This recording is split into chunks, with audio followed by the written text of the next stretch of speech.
I wonder if Titania be awaked, then what it was that next came in her eye, which she must dote on in extremity. Here comes my messenger. How now, mad spirit? What night rule now about this haunted grove? My mistress with a monster is in love, near to her close and consecrated bower, while she was in her dull and sleeping hour. A crew of patches, rude mechanicals, that worked for bread upon Athenian stalls, were met together to rehearse a play, intended for great Theseus' nuptial day. The shallowest thick skin of that bird sort, who Pyramus presented in their sport, forsook his scene and entered in a break. When I did him at this advantage take, an ass's knoll I fixed it on his head. Anon his Thisbe must be answered, and forth my mimic comes, when they him spy as wild geese at the creeping fowler eye, or russet-pated shots, many in sort, rising and clawing at the gun's report, sever themselves in madly sweet sky. When at his sight, away his fellows fly, and at our stamp here over and over one falls. He murder cries, and help from Athens calls. With their sense thus weak, lost with their fears thus strong, made senseless things begin to do them wrong.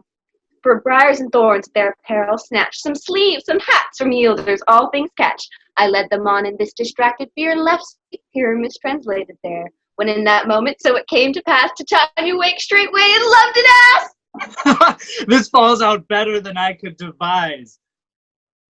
But tell me, hast thou yet latched the Athenian's eyes with the love juice, as I did bid thee do? I took him sleeping, that is finished too, and the Athenian woman by his side, so that when he waked, of course she must be eyed. Stand close. This is the same Athenian. This is the woman, but not this the man.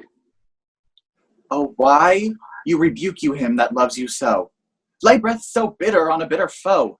Now I but chide that I should use thee worse, for thou I fear hast given me a cause to curse. If thou hast slain Lysander in his sleep, being o'er shoes in blood, plunge in deep and kill me too. The sun was not so true unto the day as he to me. Would he have stolen away from sleeping Hermia?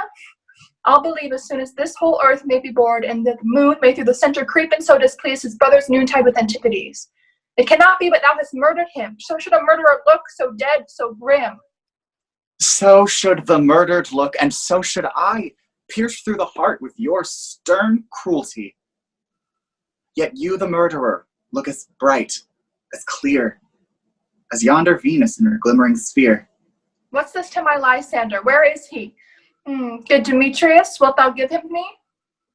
I had rather give his carcass to my hounds. Out dog, out cur, thou hast driven me past the bounds of maiden's patience. Hast thou slain him then? Henceforth never be numbered among men. Oh, once tell true, even for my sake. Durst thou look upon him being awake? And hast thou killed him sleeping? Oh, brave touch, could not a worm an adder do so much? An adder did it with her doubler tongue than thine, now serpent, never adder stung. You spend your passion on a misprized mood. I am not guilty of Lysander's blood, nor is he dead for aught that I can tell. I pray thee then, tell me that he is well. And if I could, what should I get therefore? A privilege never to see me more, and from my hated present part I so, see me no more whether he be dead or no. There is no use following her in this fierce vein. Here, therefore, for a while I will remain. So sorrow's heaviness doth heavier grow. For debt that bankrupt sleep doth sorrow owe, which now in some slight measure it will pay. If for some tender, here I make some stay. What hast thou done? Thou hast mistaken quite, and laid the love juice on some true love sight. Of thy misprison must perforce ensue a true love turned, not a false turned true. Then fate overrules. One man holding troth, a million fail confounding.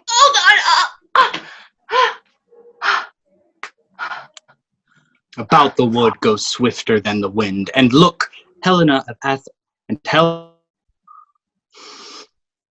About the wood go swifter than the wind, and Helena of Athens look thou find. All fancy sit she is, and pale of cheer, with sighs of love that cost the fresh blood clear.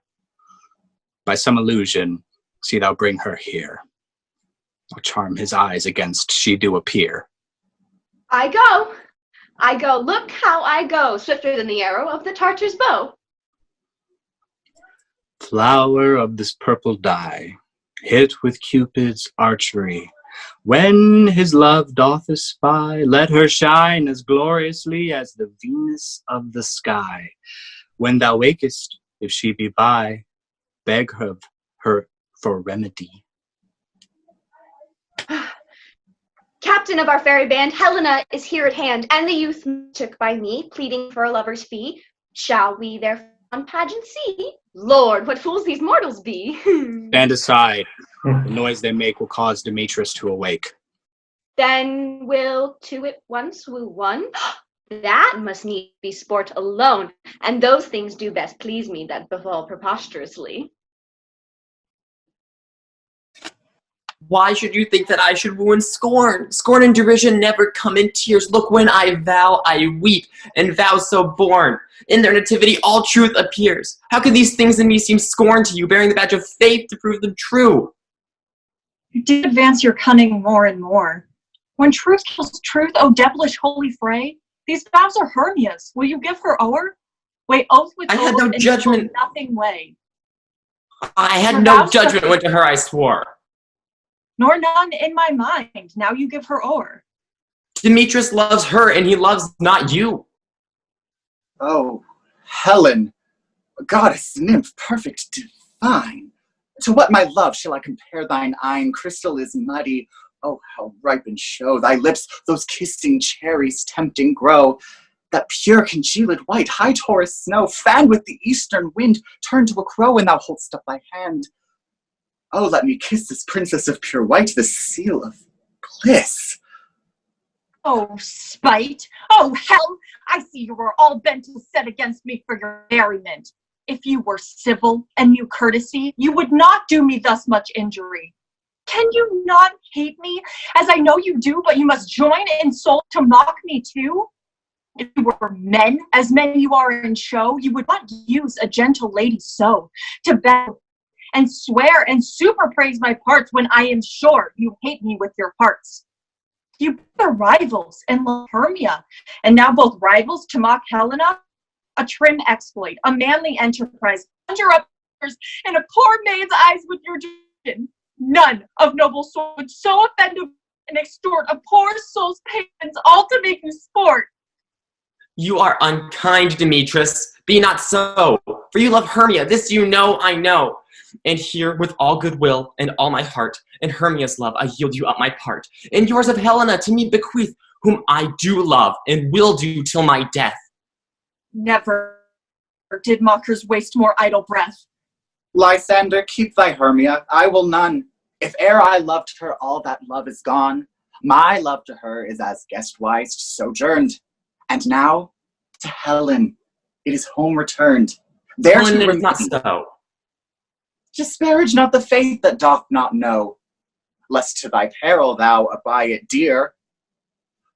Look where thy love comes, yonder is thy dear.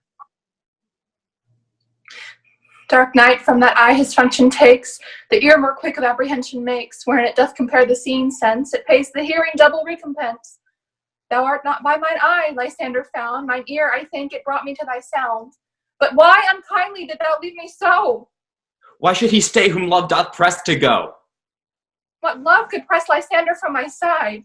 Lysander's love that would not let him bide. Fair Helena, who more englides the night than all yon fiery O's and eyes of light. Why seekest thou me? Couldst not this make thee know? The hate I bear to thee made me leave thee so. You speak as not you think it cannot be. Lo, she is one of this confederacy. Now I perceive they have conjoined all three to fashion this false sport in spite of me. Injurious Hermia, most ungrateful maid, have you conspired? Have you with these contrived to bait me with this foul derision? Is all the counsel that we two have shared, the sisters' vows, the hours that we have spent when we did the hasty-footed time for parting us? Oh, is all forgot? All school days friendship, childhood innocence? We, Hermia, two artificial gods, have with our needles created both one flower, both on one sampler, sitting on one cushion, both warbling of one song, both in one key, as if our hands, our sides, voices, and minds had been incorporate. So we grew together, like to a double cherry, seeming parted, but yet in union in partition. Two lovely berries molded on one stem. So with two seeming bodies, but one heart, two of the first coats and heraldry, two but to one and crowned with one crest. And will you rent our ancient love asunder to join with men in scorning your poor friend? It is not friendly, 'tis not maidenly. Our sex as well as I may chide you for it, though I alone do feel the injury. I am amazed at your words. I scorn you not, though it seems you scorn me. Have you not set Lysander as in scorn to follow me and praise my eyes and face, and set your other love Demetrius, who even but now did spurn me with his foot, to call me goddess, divine and rare, precious, celestial? Wherefore speaks he this to her he hates? And wherefore doth Lysander deny your love so rich within his soul, and tender me forsooth affection, but by your setting on, by your consent? What, though I be not so in grace as you, so hung upon with love, so fortunate, but miserable most, to love unloved? This you should pity rather than despise. I understand not what you mean by this. I do. Persever counterfeit sad looks, make mouths upon me when I turn my back, wink each at other, hold the sweet jest up. This sport, well carried, shall be chronicled. If you have any pity, grace, or manners, you would not make me such an argument. But fare you well. 'Tis partly my own fault, which death or absence soon shall remedy. Stay, gentle Helena, hear my excuse. My love, my life, my soul, fair Helena. Oh, excellent. Sweet, do not scorn her so. If she cannot entreat, I can compel. Thou canst compel no more than she entreats. Fair Helena, I love thee. By my life I do. I swear by that which I will lose for thee to prove him false that says I love thee not. I say I love thee more than he can do. If thou say so, withdraw and prove it too. Quick, come. Lysander, where to tends all this? Away, you Ethiop. No, he'll seem to break loose. Take on as you would follow, but yet come not. You are a tame man. Go. Hang off, thou cat, thou burr, thou vile thing. Let loose, or I shall shake thee from me like a serpent. Why have you grown so rude? What changes this, sweet love? Thy love? Out, tawny tartar, out, loathed medicine, oh hated potion hence. Do you not jest? Yes, sooth, and so do you. Demetrius, I'll keep my word with thee. I would I had your bond, for I perceive a weak bond holds you. I'll not trust your word. What? Should I hurt her, strike her, kill her dead? Although I hate her, I'll not harm her so. What? Greater harm than hate? Hate me wherefore? Oh, what news, my love? Am I not Hermia? Are you not Lysander? I am as fair now as I was erewhile. Since night you loved me, yet since night you left me. Oh, I, by my life, and never did desire to see thee more. Therefore be out of hope, of question of doubt, be certain, nothing truer, 'tis no jest, that I do hate thee and love Helena. Oh, me. You juggler, you canker blossom, you thief of love, what have you come by night and stolen my love's heart from him? Fine faith, have you no modesty, no maiden shame, no touch of bashfulness? What, will you tear impatient answers from thy gentle tongue? Fie, you counterfeit, you puppet, you! Puppet! Why so? That way goes the game. Now I perceive that she had made compare between our heights. She hath urged her height, and with her personage, her tall personage, her height forsooth, she has prevailed with him. Are you so high in his esteem because I am so dwarfish and so low? How low am I, thou painted maypole? Speak! How low am I? I am not yet so low that thy nails can reach unto thine eyes! I pray you, though you mock me, gentlemen, let her not hurt me. I was never cursed. I am a right maid for my cowardice. I have no gift at all in shrewishness. Let her not strike me. You may think because she is something lower than myself to match her. Lower? Hark again! Good Hermia, do not be so bitter with me. I evermore did love you, Hermia. Never your counsels, never wronged you. Save that, in love unto Demetrius, I told him of your stealth into this wood. He followed you. For love I followed him. But he hath chid me hence, and threatened me to spurn me, strike me, nay, to kill me too. And so you will let me quiet go to Athens. I will bear my folly back and follow you no further. Let me go. You see how simple and how fond I am. Why, get you gone. Who is it that hinders you? Foolish part that I leave here behind. What, with Lysander? With Demetrius. She shall not harm thee. Be not afraid, Helena. No, sir, she shall not, though you take her part. You are too officious in her behalf that scorns your services. Let her go.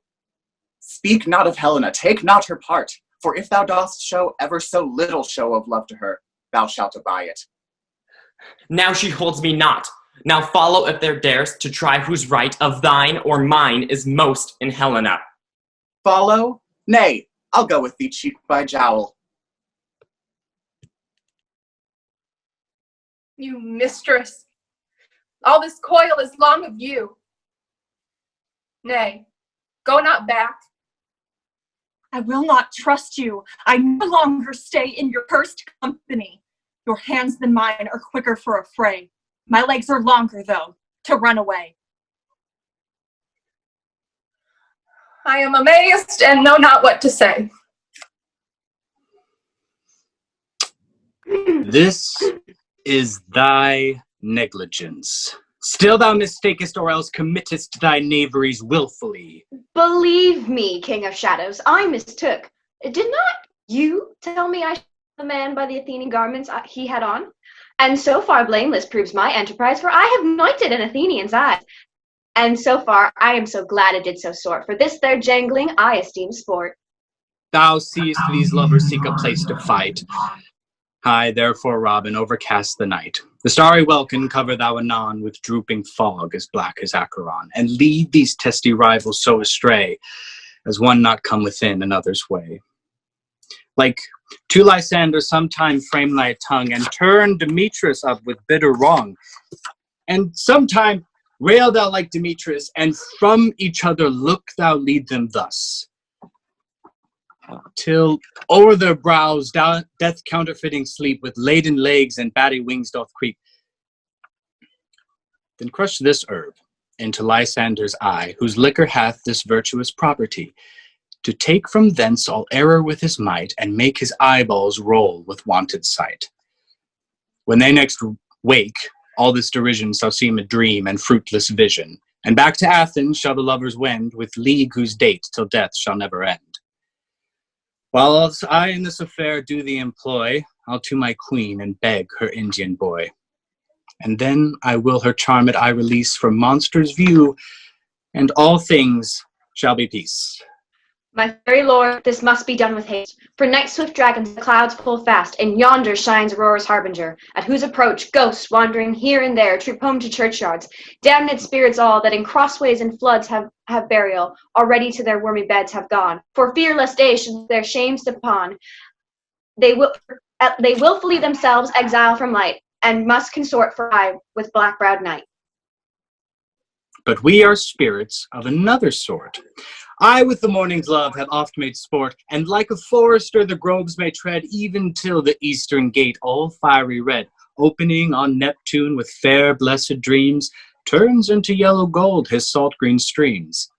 But notwithstanding haste, make no delay, we may effect this business ere day. Up and down, I will lead them up and down. I am feared in field and town. Goblin, lead them up and down. Here comes one. Where art thou, proud Demetrius? Speak thou now. Here, villain, drawn and ready. Where art thou?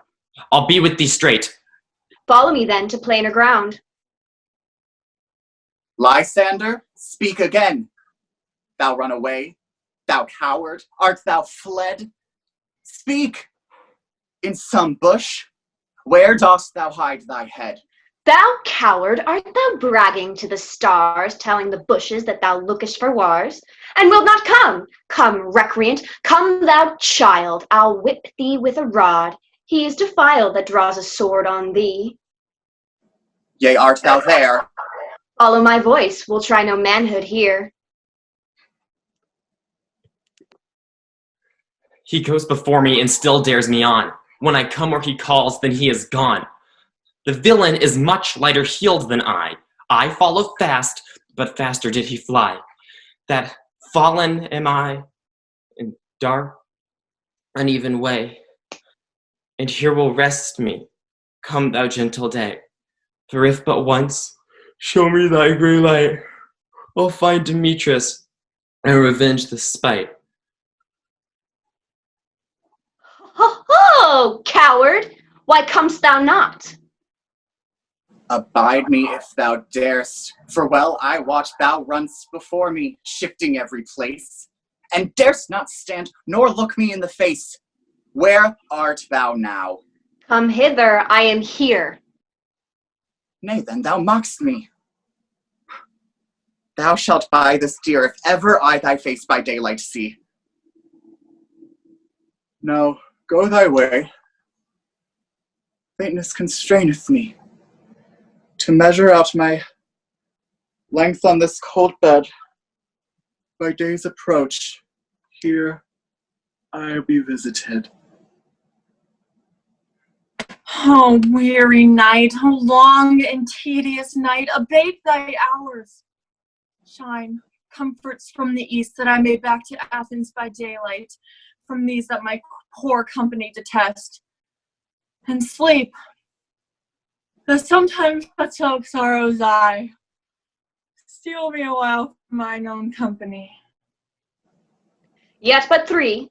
Come one more. Two of both kinds makes up four. Here she comes, cursed and sad. Cupid is a knavish lad, thus to make poor females mad. Never so weary, never so unwell, me dabbled with the dew and torn with the briars. I can no farther crawl, no further go, my legs can keep no pace with my desires. Here I will rest till the break of day. Heaven shield Lysander, if they mean a fray. On the ground, sleep sound, I'll apply to your eye, gentle lover, remedy. When thou wakest, thou takest true delight in the sight of thy former lady's eye. And the country proverb known, that every man should have his own, in your waking shall be shown. Jack shall have Jill, naught shall go ill. The man shall have his mare again, and all shall be well.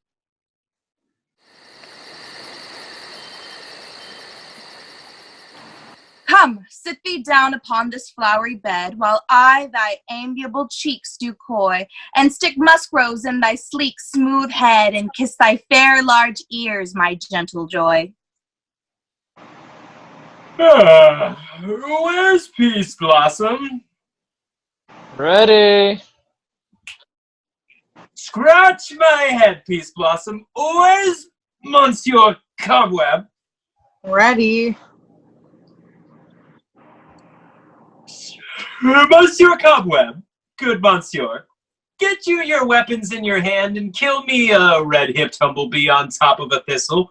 And, good Monsieur, bring me the honey bag. Do not fret yourself too much in the action, Monsieur, and good Monsieur, have a care the honey bag break not. I would be loath to have you overflown with a honey bag, Signor. Where's Monsieur Mustard Seed? Ready. Give me your nief, Monsieur Mustard Seed. Pray you, leave your courtesy, good Monsieur. What's your will? Nothing, good Monsieur, but to help Cavallari Cobweb to scratch.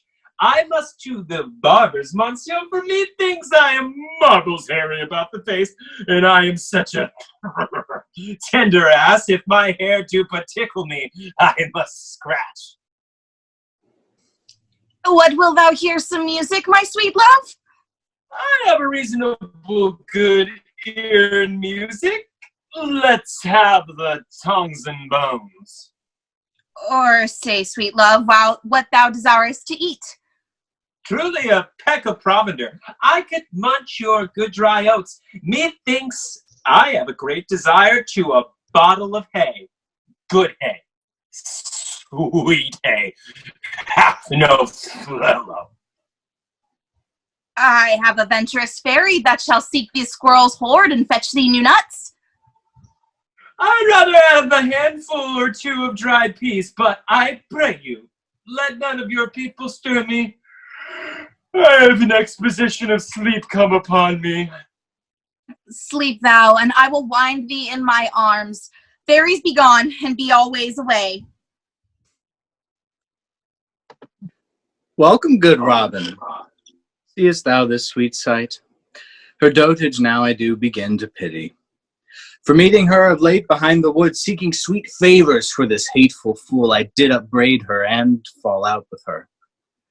For she his hairy temples then had rounded with a cornet of fresh and fragrant flowers, and that same dew which sometimes on the buds was wont to swell like round and orient pearls stood now within the pretty Floriette's eyes, like tears that did their own disgrace bewail. When I had at my pleasure taunted her, she in mild terms begged my patience.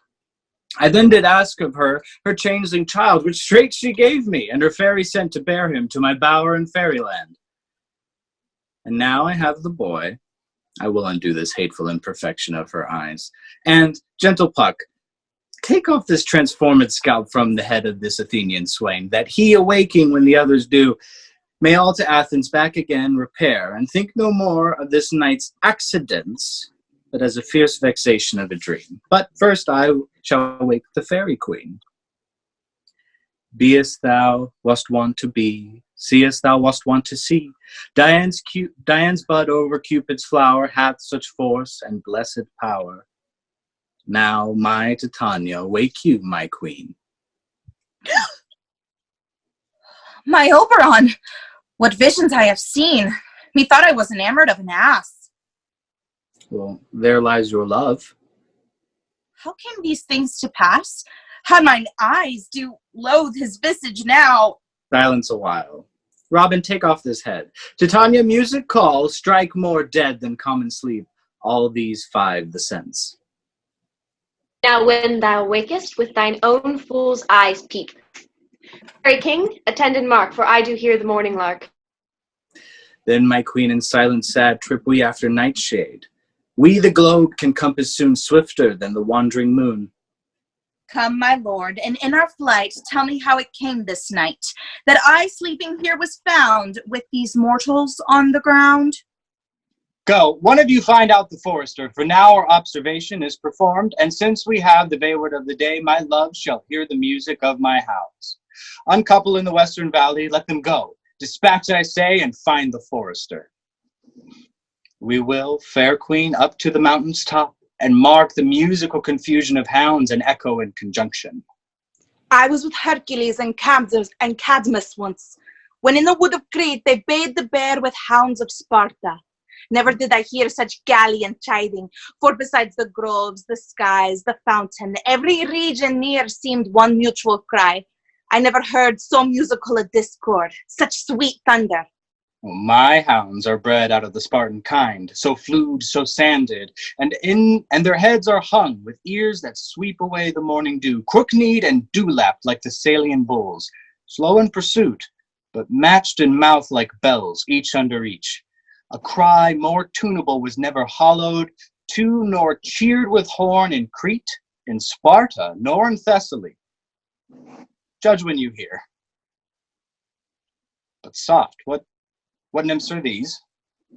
My lord, this is my daughter here asleep, and this Lysander, this Demetrius is, and this Helena, old Nader's Helena.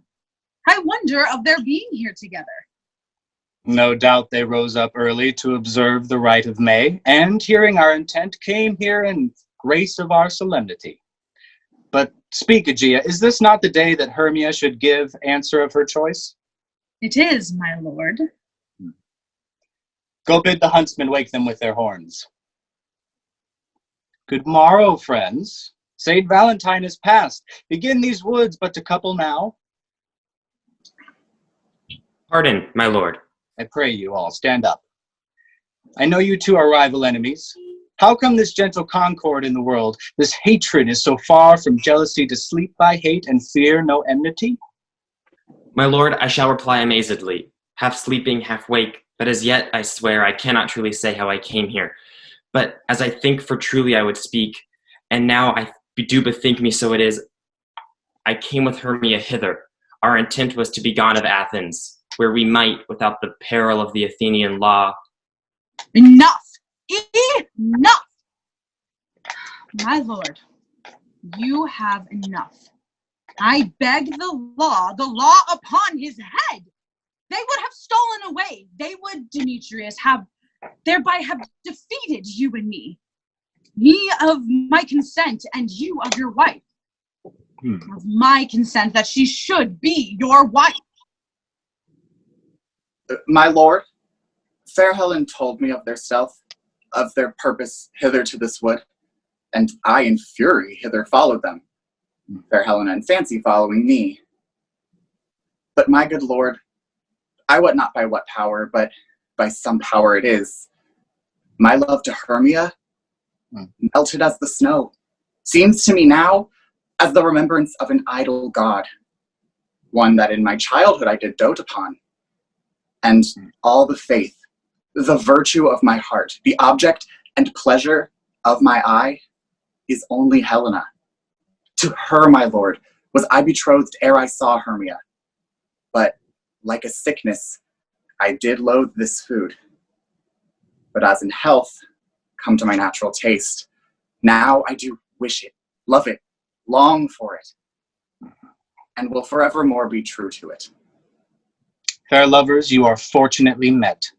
Of this discourse we will more hear anon. Aegea, I will overbear your will, for in the temple day by day with us these couples shall be eternally knit. And for the morning now is something worn, our proposed hunting shall be set aside. Away with us to Athens. 3 and 3 will hold a feast in great solemnity. Come, Hippolyta.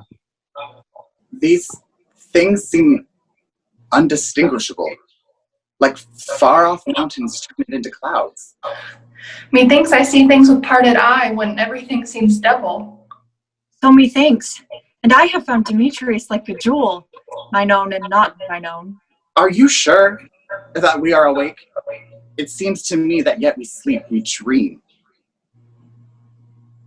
Do not think you think the Duke was here and bid us follow him? Yea, and my mother. And Hippolyta. And he did bid us follow to the temple. Why, then we are awake. Let's follow him. And by the way, let us recount our dreams. When my cue comes, call me, and I will answer. My next is most happy Hermes. Hey-ho! Petroquince, flute the bellows mender, snout the tinker, starveling, gods, my life has stolen hence and left me asleep. I have had a most rare vision. I have had a dream past the wit of man to say what dream it was. Man is but an ass if he go about to expound this dream. Methought I was, there is no man. Methought I had. The eye of man hath not heard, the ear of man hath not seen. Man's hand is not able to taste, his tongue to conceive, nor his heart to report what my dream was. I will get Petroquince to write me a ballad of this dream, and I will call it Bottom's Dream, because it hath no bottom.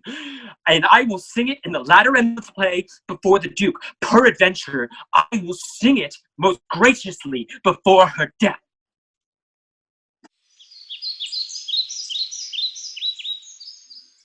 Have you sent to Bottom's house? Is he come home yet? He cannot be heard of.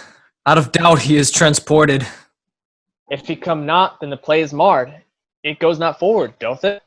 It is not possible. You have not a man in all of Athens able to discharge Pyramus but he. No, he's simply the best wit of any handicraftsman in Athens. Yeah, and the best person, too. He is a very paramour for a sweet voice. Say paragon. A paramour is, God bless us, a thing of naught. Masters, the Duke is coming from the temple, and there was 2 or 3 lords and ladies more married. If our sport had gone forward, we all had been made men. Oh, sweet bully bottom. Thus hath he lost 6pence a day during his life. He could not have escaped on 6pence a day, and the Duke had not given him 6pence a day for playing Pyramus. I'll be hanged. He deserved it. 6pence a day in Pyramus or nothing. Where are these lads? Where are these hearts? Most courageous day, most happy hour! Masters, I am to discourse wonders, but ask me not what, for if I tell you I am no true Athenian, I will tell you everything, right as it fell out. Let us hear, sweet bottom. Not a word of me. All that I will tell you is that the Duke hath dined. Get your apparel together, good strings to your beards, new ribbons to your pumps. Meet presently at the palace. Every man look o'er your part, for the short and long is our play is preferred. In any case, let be have clean linen, and let not him that plays the lion pare his nails, for they shall hang out for the lion's claws. And, most dear actors, eat no onions, nor garlic, for we are to utter sweet breath. And I do not doubt what to hear them say is a sweet comedy. No more words. Hey, go away!